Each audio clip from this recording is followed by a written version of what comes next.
A'udzu billahi minasyaitonir rajim. Bismillahirrahmanirrahim. Ya ayyuhal muzammil qumil laila illa qalila nisfahu awinkus minhu qalila au zid alaihi warattilil qur'ana tartila. Shadaqallahul azim.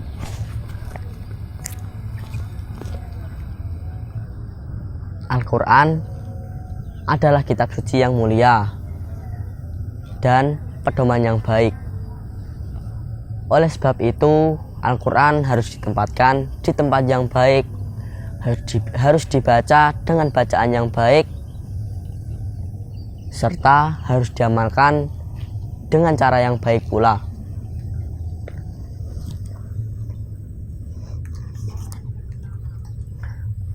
Bismillahirrahmanirrahim.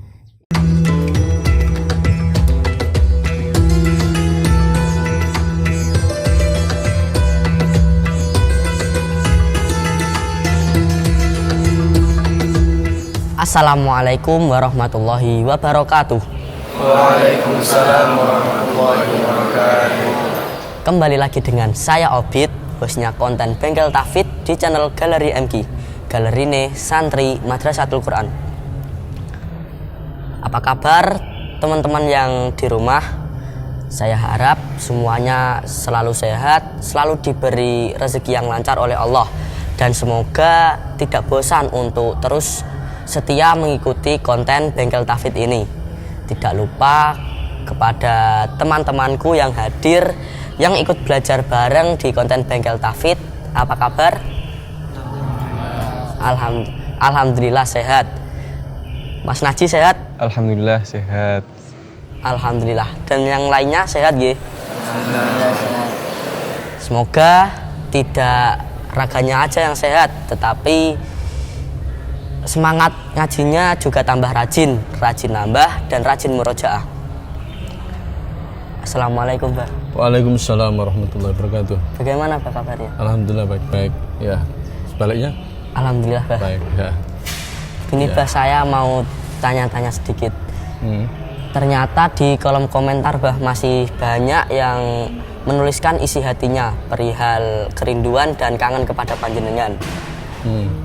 Kalau boleh tahu, cara panjenengan mendidik para alumni tadi pripun nggih, Bah, sehingga panjenengan terus dirindukan oleh alumni?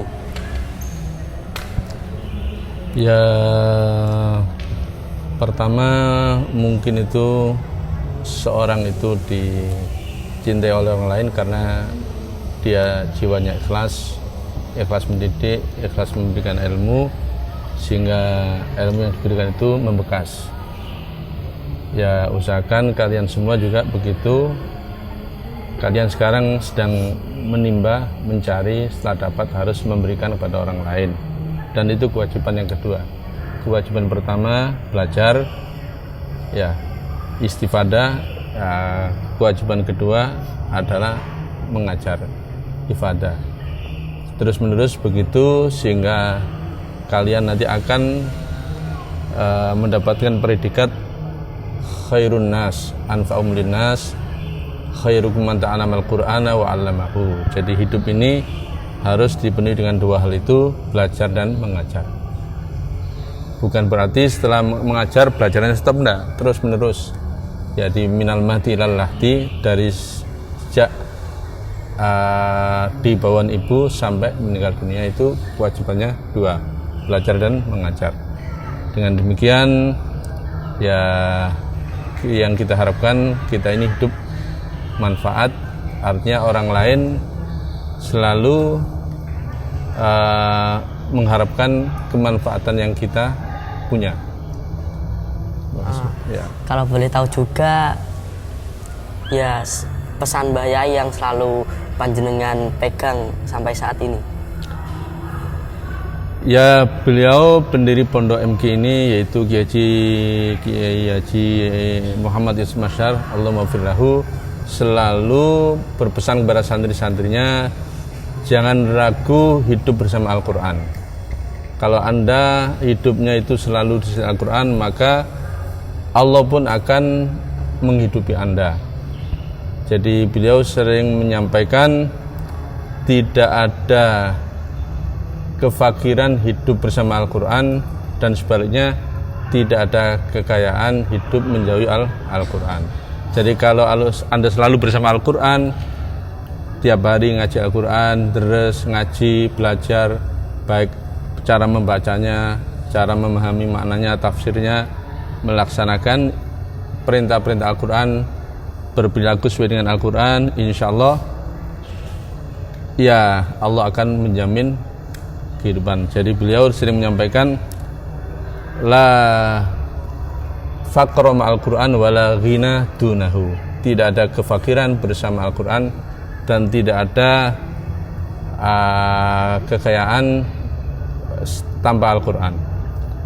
Beliau juga sering menyampaikan, jika Anda diberi kemampuan oleh Allah Subhanahu wa taala bisa membaca Al-Quran dengan baik, bisa memahami, mengerti tafsirnya, melaksanakan isi kandungannya, kemudian Anda melihat orang lain, kok orang lain itu Anda anggap lebih mulia, Anda minder, Anda merasa di bawahnya, itu berarti Anda mengecilkan sesuatu yang dimuliakan oleh Al-Quran.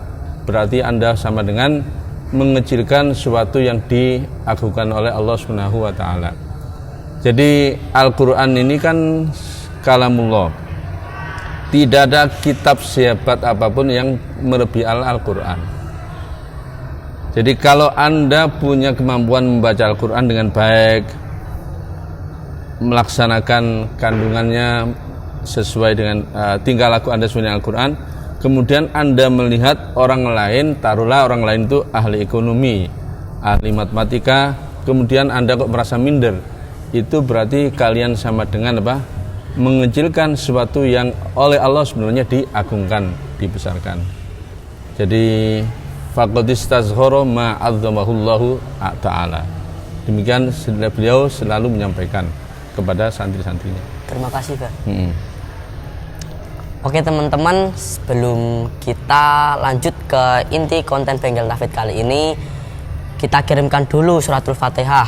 Yang pertama, kita kirimkan suratul Fatihah kepada guru-guru kita, khususnya muassis Pondok Pesantren Madrasatul Quran Tebuireng, yakni Al-Maghfurlah Kiai Haji Muhammad Yusuf Masyar. Semoga ilmu yang kita dapatkan di pondok ini bisa bermanfaat dan barokah fid dunya wal akhirah. Al-Fatihah. A'udzubillahi minasyaitonir rajim. Bismillahirrahmanirrahim. Alhamdulillahirabbil alamin. Arrahmanirrahim. Maliki yaumiddin. Iyyaka na'budu wa iyyaka nasta'in. Ihdinas siratal mustaqim. Shiratal ladzina an'amta 'alaihim ghairil maghdubi 'alaihim waladdallin. Amin. Untuk Al-Fatihah yang kedua kita kirimkan kepada kedua orang tua kita. Semoga selalu diberikan kesehatan, rezeki yang lancar, dan semoga selalu diangkat derajatnya oleh Allah.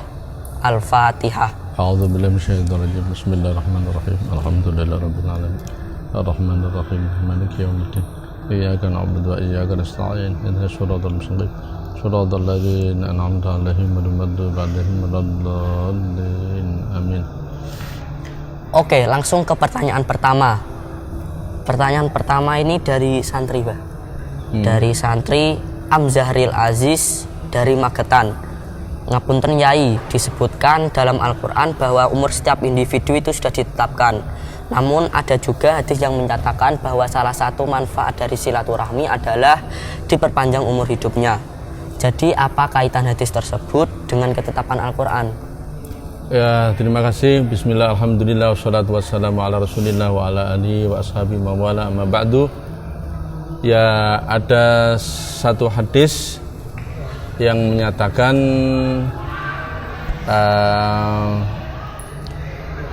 man arada ayyub satalahu fi rizqihi wa yumsa'alahu fi athari falyasil rahimahu. Siapa yang ingin dijembarkan rezekinya, diluaskan rezekinya, dimurahkan rezekinya, dan dipanjangkan umurnya, maka hendaknya ia melakukan silaturahim. Kemudian di Al-Quran bahwa ajal manusia itu sudah pasti, sudah ditentukan sekian sekian sekian, jadi tidak bisa diajukan juga tidak bisa diundur. Likulli ummatin ajal fa idza jaa ajaluhum la yasta'khiruna sa'atan wa la yastaqdimun. Ya, Al-Quran benar, hadis juga benar. Hadis tadi para ulama memahami ada beberapa versi. Yang pertama, ada yang berpendapat yang dimaksud dipanjangkan umurnya itu artinya umur seorang yang rajin silaturahim itu akan menjadi berkah umurnya. Ada juga yang menyatakan ya orang itu umurnya sudah tetap, tetapi walaupun sudah mati, karena dia silaturahim, rajin silaturahim, maka hidupnya akan selalu dikenang walaupun sudah mati. Disebut-sebut orang, si fulan itu dulunya ketika masih hidup rajin silaturahim. Nah, ketika disebut-sebut itu seakan-akan umurnya panjang dan seakan-akan dianggap masih hidup padahal sudah wafat. Nah, begitu juga orang yang banyak memberi manfaat kepada orang lain itu kan hidupnya walaupun sudah mati, dalam hidupnya sering disebut-sebut seakan-akan masih hidup. Taruhlah seperti guru kita Kiai Masyar, oleh santri sering disebut-sebut ya seakan-akan masih hidup padahal beliau sudah wafat. Nah, demikian para ulama menakwili atau menjelaskan pengertian hadis yang saya bacakan tadi. Orang yang rajin silaturahim di antaranya salah satu faedahnya adalah dipanjangkan umurnya. Ya, kita yakin bahwa Al-Quran itu jelas, benar, tidak mungkin salah. Nah, Kanjeng Nabi menyatakan seperti itu. Pertama, memang silaturahim itu diperintahkan baik oleh Al-Quran maupun hadis. Nah, salah satu faedahnya adalah dipanjangkan umurnya.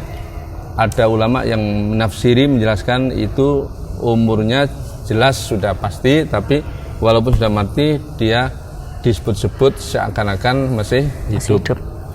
Dan tafsir yang kedua, versi lain, yaitu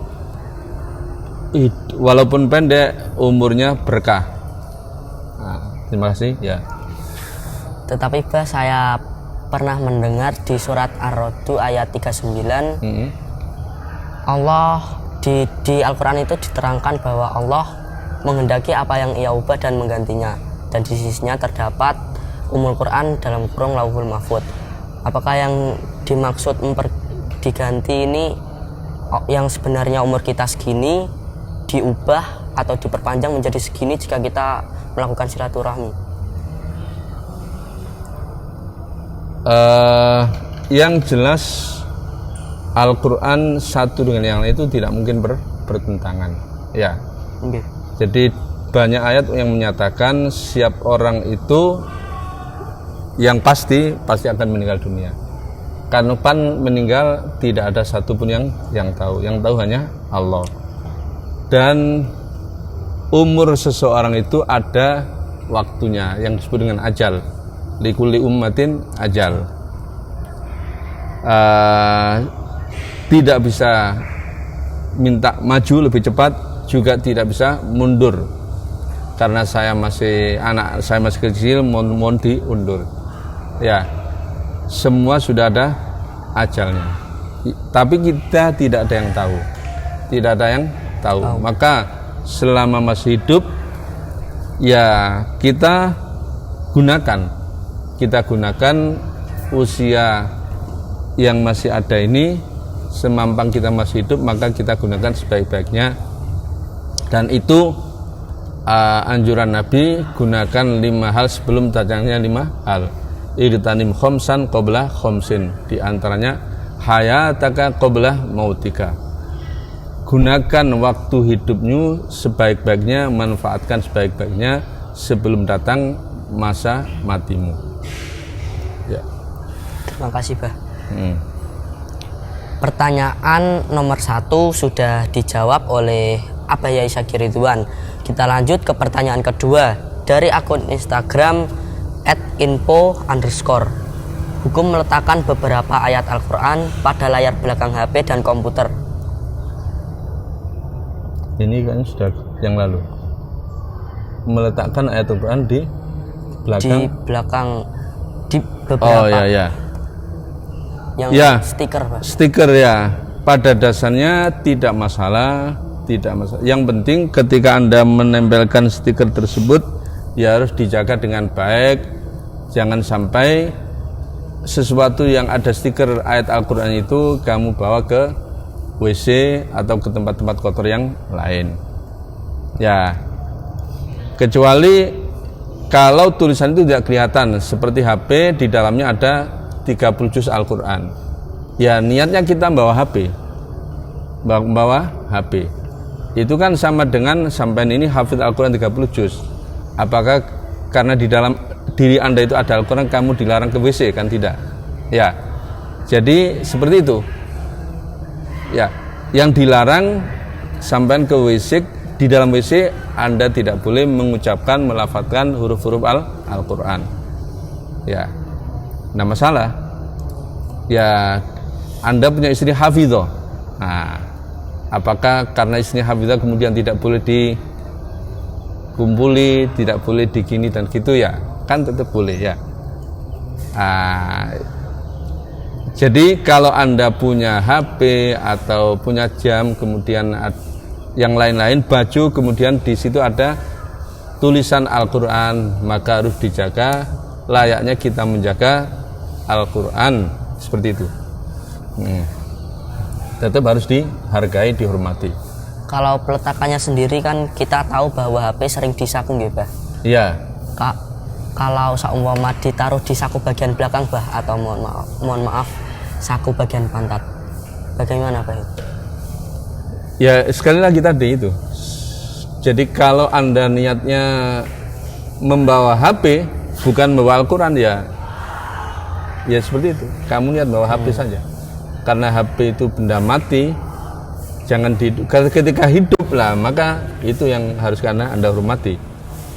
Jadi niatnya bawa HP ya HP itu taruh di saku, belakang, depan, di bawah, itu tidak masalah. Ya. Nah, kalau ini Al-Quran karena tulisannya kelihatan dan wujud, ya harus kita hormati, harus kita, ini kan tidak bisa diniati yang lain kan. Ini Al-Quran. Berbeda dengan HP, sampai niatnya ya bawa HP. Yang tadi saya tahu, bahkan seorang yang hafid, istri yang hafidhah, ya seperti itu. Nah. Mungkin dari teman-teman ada pertanyaan. Monggo Mas Alek. Waalaikumsalam warahmatullahi wabarakatuh ya. Ngapunten Bah, kula badhe tanglet. Apa arti dari riyadhah Bah? Apakah pernah Mbah Yai Yusuf Masyar menyarankan para santrinya untuk melakukan riyadhah?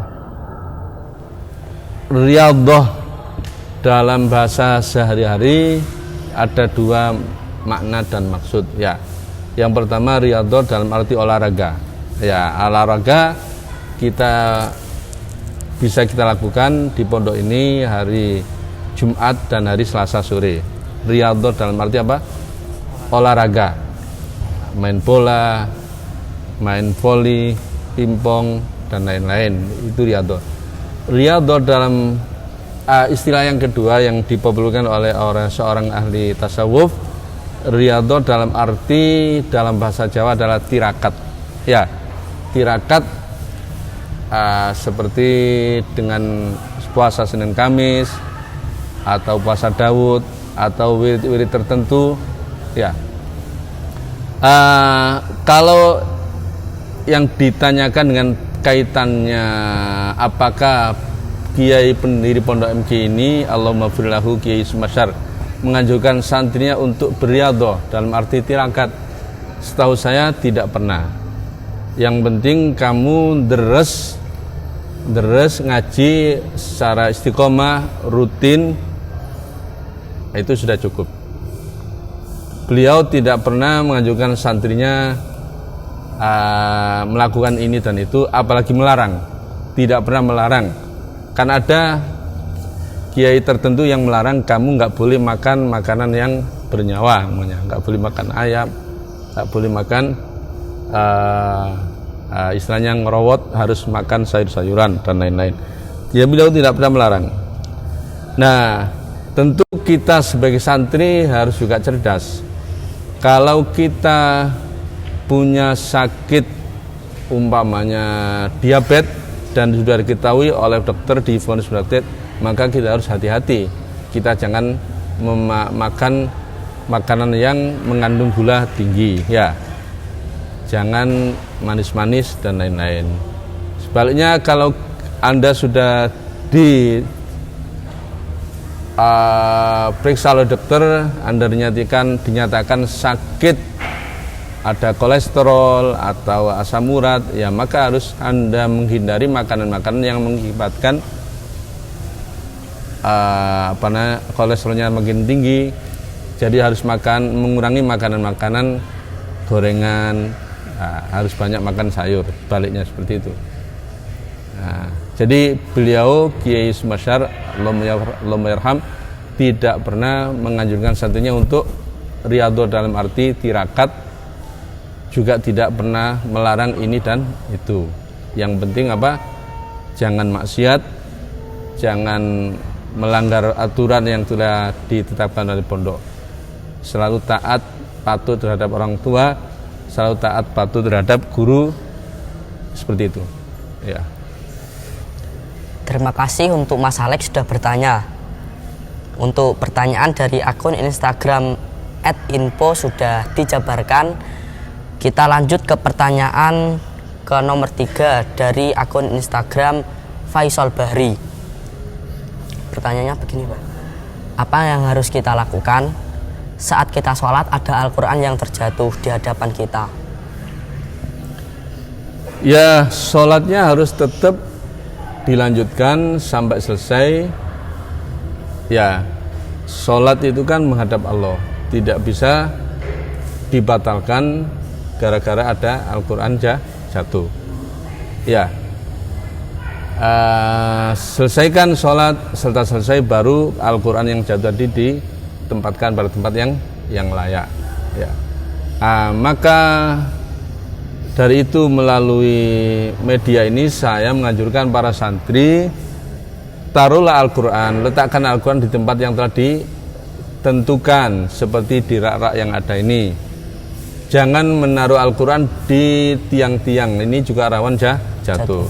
Di samping mengganggu keindahan masjid ini, juga menurut saya Anda tidak menghormati Al-Quran itu. Masuk Al-Quran ditempel di tiang. Kan sudah ada tempat yang disiapkan oleh pengurus, yaitu rak yang ada, dimanfaatkan. Jangan ditaruh di pojok-pojok tiang ini. Itu satu, mengganggu, mengurangi keindahan masjid yang sudah dibangun oleh Gus Gofar dengan baik, indah, ini harus kita jaga. Jangan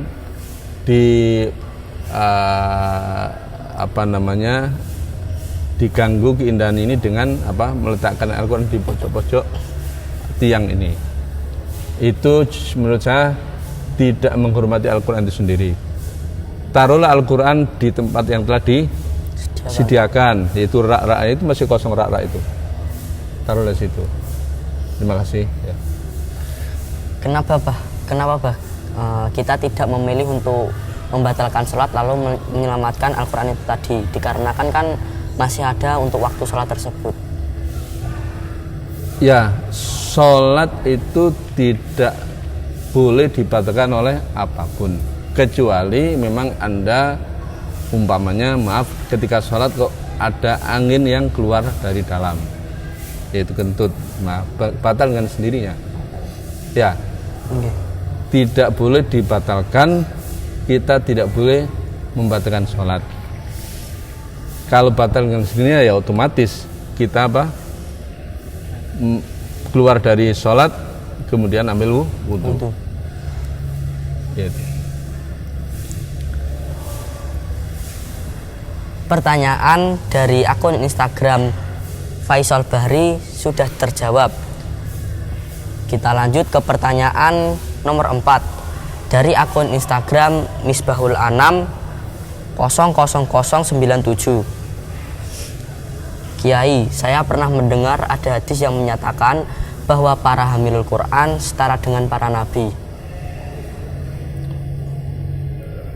Ya, itu tentu hamil Quran yang benar-benar istiqomah dalam menjalankan kewajibannya, baik berkenaan dengan menjaga Al-Quran, jangan sampai dilupakan, tiap hari terus ngaji, ya. Kemudian juga seorang hamil Quran tadi selalu etikanya, perilakunya, perbuatannya sesuai dengan Al-Quran, tidak pernah sekalipun bermaksiat, melanggar aturan-aturan Al-Quran. Insya Allah derajatnya dia akan yaitu sesuai dengan may yuti'illaha war rasula fa ulaika ma'al ladzina an'amallahu 'alaihim minan nabiyyin wasiddiqin wasyuhada'i wassalihin. Tidak hanya yang hafid Al-Quran, siapapun yang taat kepada Allah dan Rasulnya, maka kelak mereka akan bersama para nabi, para siddiqin, para syuhada, apalagi hafid Al-Quran. Demikian. Mungkin dari teman-teman audien ada pertanyaan? Ya. Ada juga yang mengatakan bahwa para penghafal Al-Quran itu adalah ahlullah. Secara makna kan ahlullah itu adalah keluarga Allah. Bagaimana itu penjelasannya, Mbak? Ya, terima kasih. Allah dalam surat Al-Ikhlas, lam yalid walam yulad, ya kan? Allah tidak punya anak, ya, tidak pernah beranak dan tidak pernah diperanakkan. Lam yalid walam yulad. Yang dimaksud para ahli Al-Quran itu termasuk keluarga Allah, bahwa dia hidupnya akan dijamin oleh Allah Subhanahu wa Ta'ala, seakan-akan dia sebagai keluarga Allah. Nah, kalau keluarga Allah berarti kan apapun yang dia inginkan selalu dikabulkan oleh Allah, seakan-akan ketika Anda punya orang tua, ketika Anda taat kepada orang tua, maka pasti Anda akan disayangi oleh orang tua. Kalau disayangi berarti kan apa yang Anda inginkan, Anda minta kepada orang tua akan dipenuhi permintaannya. Nah, demikian juga kepada Allah. Ya, Allah akan menyayangi orang yang menyayangi Allah. Ya, intan surullah yang surku wa isabbit aqdamakum. Ya, kalau Anda mencintai Allah, Allah pun akan mencintai Anda. Kalau Anda menolong Allah, Allah pun akan menolong Anda. Demikian. Ya. Terima kasih untuk Mas Koyom sudah bertanya. Kita lanjutkan ke pertanyaan terakhir. Pertanyaan dari akun Instagram Bukan Najwan. Di Al-Quran Al-Mahirah bagian belakang ada potongan hadis yang artinya derajatmu di surga berada tepat saat ayat terakhir yang kau baca. Bagaimana tasawurnya? Ya, itu artinya semakin Anda banyak membaca Al-Quran, maka derajat Anda akan semakin tinggi. Dan Anda harus membaca Al-Quran dengan tartil sesuai dengan anjuran Al-Quran, waratil Qur'ana tartila. Bacalah Al-Quran dengan tartil, artinya sesuai dengan kaidah-kaidah tajwid, makhrijul huruf, sifatul huruf. Ya, Iqra waraqi, bacalah Al-Quran dan naiklah. Ya, makin banyak makin tinggi derajat tempat Anda di surga nanti. Ya, jadi bacalah dan naiklah terus. Itu artinya semakin banyak Al-Quran yang kalian baca, maka kedudukan kalian semakin tinggi di surga. Tentu semuanya itu harus didasari dengan keikhlasan. Ikhlas karena Allah, bukan ingin dipuji oleh orang, disanjung oleh orang. Jadi semata-mata hanya mengharapkan ridho Allah Subhanahu wa taala. Fa inna manzilataka inda akhir ayatin taqra'uha. Karena kedudukan kamu nanti akan di ayat yang kamu baca. Maksudnya apa? Makin banyak yang kamu baca dan tartil, disitulah tempat Anda makin tinggi makin tinggi. Berarti jika seorang di akhir hayatnya membaca surat Al-Ahzab tidak mendapat derajat yang rendah ya? Oh, bukan itu maksudnya. Ya. Jadi Al-Qur'an, baik Al-Qur'an itu menceritakan neraka, menceritakan orang yang perbuatannya jelek seperti Abu Lahab, atau menceritakan perzinaan, itu sama saja. Jadi tidak ada. Jadi setiap ayat yang kamu baca, ayat manapun, di situ Anda akan mendapatkan kebaikan, dan setiap kebaikan akan dibalas menjadi 10 kebaikan. Jadi man qara harfan min kitabillahi falahu bi hasanatun wal hasanatu bi asyri amsalihha. Ayat manapun, baik ayat Al-Lahab atau ayat-ayat yang menerangkan tentang neraka dan lain-lain, itu sama aja. Semuanya mendapatkan pahala, dan setiap kebaikan akan dilipat gandakan oleh Allah menjadi 10 kebaikan. Ya, terima kasih. Mungkin dari teman-teman audien ada pertanyaan? Monggo Mas Naji. Nggih, ngapunten Yai. Bagaimana jika semisal ada seseorang ketika di dunia seseorang itu terkenal dengan ahli maksiat, tapi ketika ia meninggal ia membaca surat Al-Ikhlas, sementara Al-Ikhlas itu kan menerangkan tentang keesaan Allah Subhanahu wa taala. Menurut jenengan itu pripun ya? Yang dinilai oleh Allah Subhanahu wa taala itu memang di akhir hayatnya. Makanya kita sering minta kepada Allah, berdoa kepada Allah semoga kita husnul khotimah. Ya. Jadi ketika ada orang yang ketika masih muda itu maksiat, ternyata di akhirnya hayatnya itu dekat kepada Allah, dia bertaubat, maka yang dinilai adalah akhirnya itu. Bukan berarti diniati, saya masih muda, nanti saja ketika saya meninggal menjelang mati saya akan bertaubat. Kalau seperti itu justru tidak bisa. Jadi yang saya maksud, maksiat tadi memang tidak disengaja, tidak diniati, tidak disengaja. Ya namanya manusia, mungkin saja ada khilaf, tapi di akhir hayatnya dia bertaubat, betul-betul taubat, taubatan nasuha, maka itulah yang dicatat oleh Allah Subhanahu wa taala, dan dia insyaallah husnul khotimah.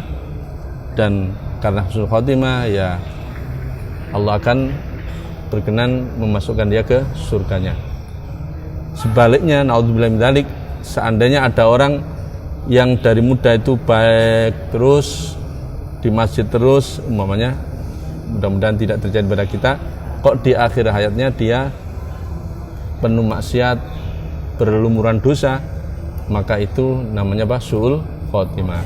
Semoga kita semua terhindar dari su'ul khotimah, dan mudah-mudahan kita ditakdirkan Allah menjadi orang yang husnul khotimah. Di akhir hayat kita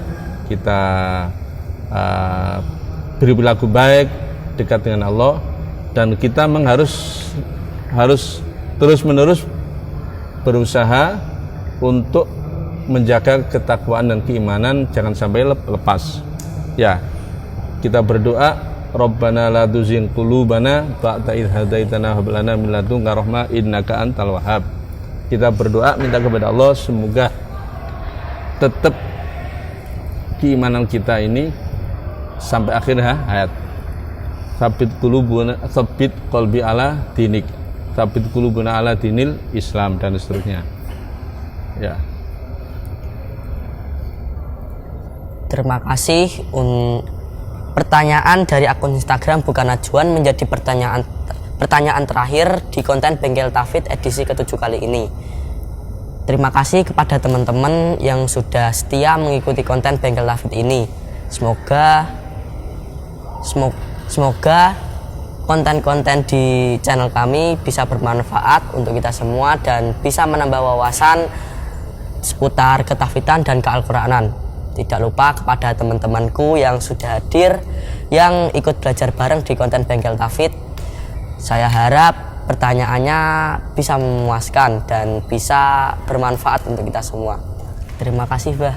Ya, sama-sama. Saya dan teman berdoakan panjenengan semoga sehat selalu. Amin, amin, amin. Dan sabar untuk membimbing kami ini. Ya. Amin. Semoga video ini bermanfaat, dan jika teman-teman ingin lebih bermanfaat, silahkan share sebanyak-banyaknya. Dan jika teman-teman suka, jangan lupa tinggalkan like dan subscribe. Jika mempunyai pertanyaan, silahkan tinggalkan saja di kolom komentar atau bisa menghubungi akun resmi media Galeri MQ. Kritik dan saran yang membangun kami nanti-nanti. Saya Muhammad Robit Khalili, izin undur diri. Wassalamualaikum warahmatullahi wabarakatuh. Waalaikumsalam warahmatullahi wabarakatuh.